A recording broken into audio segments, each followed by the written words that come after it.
Well, Shaila, I'm happy to share.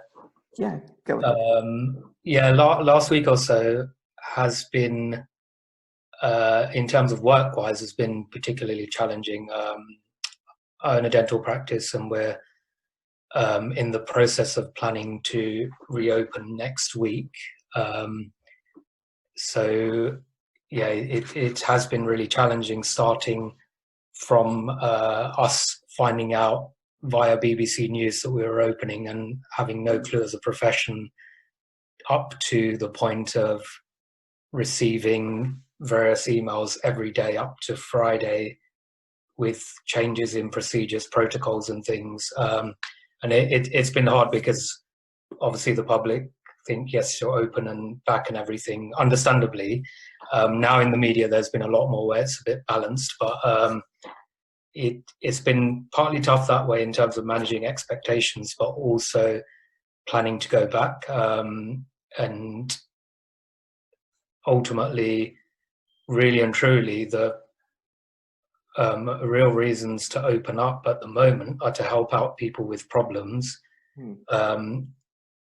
Many of our team members, the ones that are self-employed, aren't earning anything.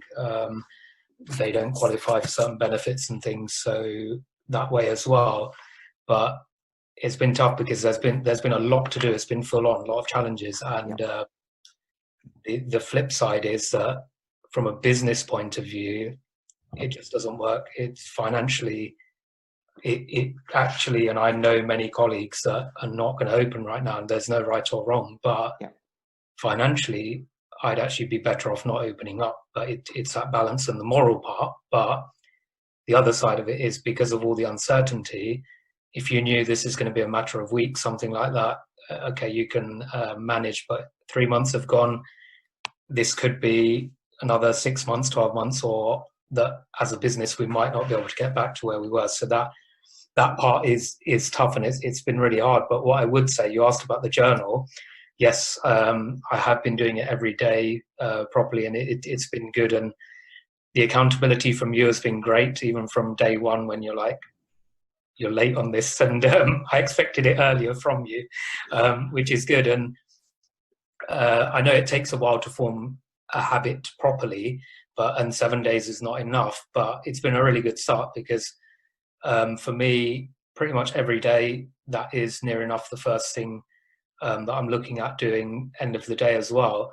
And that, along with various other things, it has helped me put things in perspective because I think often in the past, especially where there's these kind of challenges and things, they would really take over in a big way, where it is still a lot. It's important. I've had to do a lot of work the last week or so, but I've also been able to put that to the side at times, like in the evenings, have the time with the family and other bits and whatever. And the upside is that often as well, a lot of the time, this will be playing on my mind at night, things like that. And I think having that better balance, and certainly with the journal, because it forces you to look at positives as well, where often you may not see them at the time, but especially with that being towards the end of the day, I think it has a big impact. And then also in the morning, by setting the intentions, and then you sort of have in your mind certain things that are going to happen that are going to be good that day,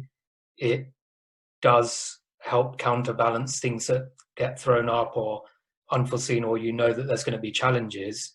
It really helps balance that and put it in perspective a lot. And like I said, yeah, even today, I've sort of had back-to-back Zoom meetings with my team and things like that. And it's been tough, but now it's done. That's done for the day, and I'm good. I'm all right. I was looking forward to the call.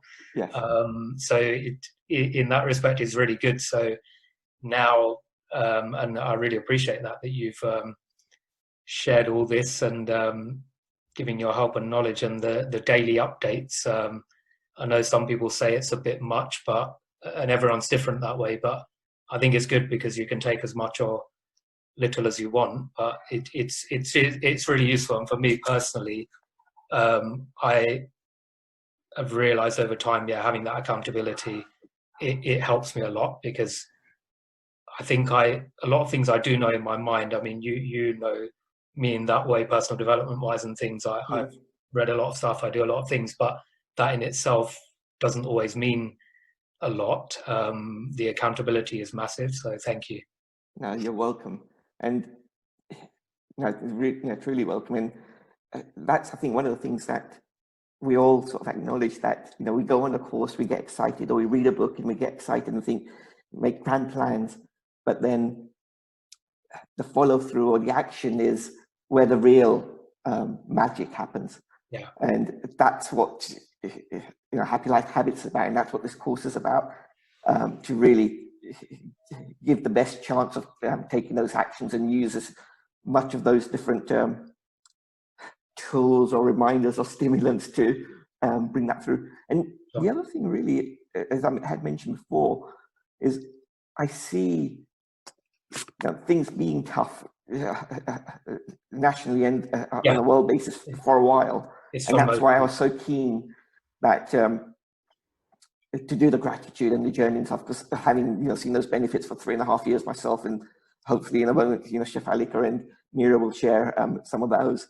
And part of it's okay, I share some of the facts and stuff, but we don't need to know those facts. We just need to know, if I do this process, these are the benefits that I'll come through. And I know from a personal experience for myself, and when working with some of the clients, when the journal's not been done, the patch has been rockier. So